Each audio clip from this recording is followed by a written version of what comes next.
Hello students, let us see the second one, law of constant composition or law of definite proportion.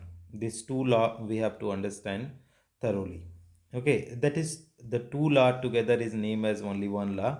That is either you said that is constant composition or that is definite proportion. Both are the same word.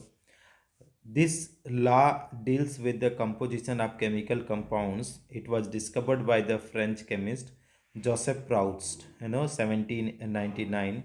This law states that a chemical compound always contain same element combined together in same proportion by mass.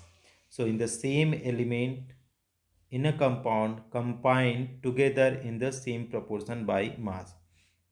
It implies from this law that in a chemical compound the elements are present in fixed and not arbitrary ratio by mass. For example, pure water obtained from different sources such as river, well, spring, sea, etc. always contain hydrogen and oxygen combined together in the ratio 1:8 by mass.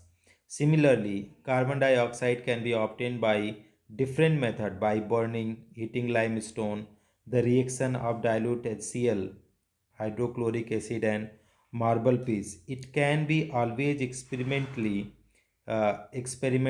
that the different sample of carbon dioxide contain carbon and oxygen in the ratio of 3:8 by mass.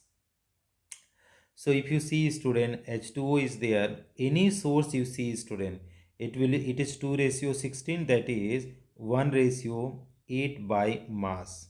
Okay, this is fixed. Any source, if you are saying any source, if you are considering whether it is the sea water, or the well water or whatever, the ratio by mass will be same. Even they are saying that is carbon dioxide is there.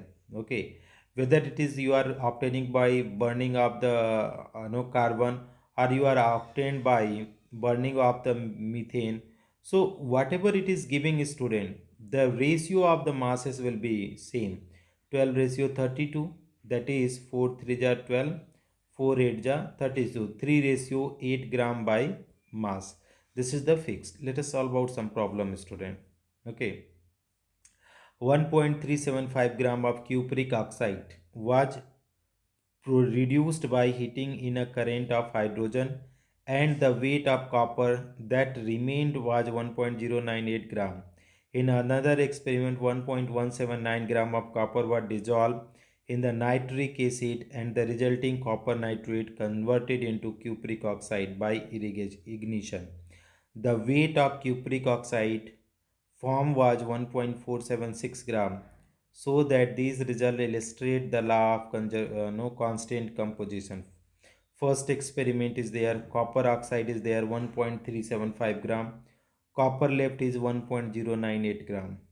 Okay, so oxygen present, how to calculate? By the subtracting, it is you are getting yes, hence the percentage of oxygen in CuO, it is coming 20.14. Second experiment you see, student, how much copper taken? This much. Copper oxide this much. Oxygen this much. Percentage of oxygen, it is coming 20.12. So percentage of oxygen in this is the same in both above cases. So the law of constant composition is illustrated. Next one, who made the law of definite proportion? So the law of definite composition was proposed by Joseph Proust based on his observation on the composition of chemical compounds. Proust proposed that the compound is always composed of the same proportion of the element by mass. What are the some example of the law of definite proportion? Okay, so common example of law of definite proportion, water written as chemical compound H2O is made up of atom of hydrogen oxygen. If one oxygen atom is combined with two hydrogen atom of water is created. So this is all about the law of definite proportion student. I hope this will be helpful student. This video will be helpful to understand. Thank you so much for watching friends.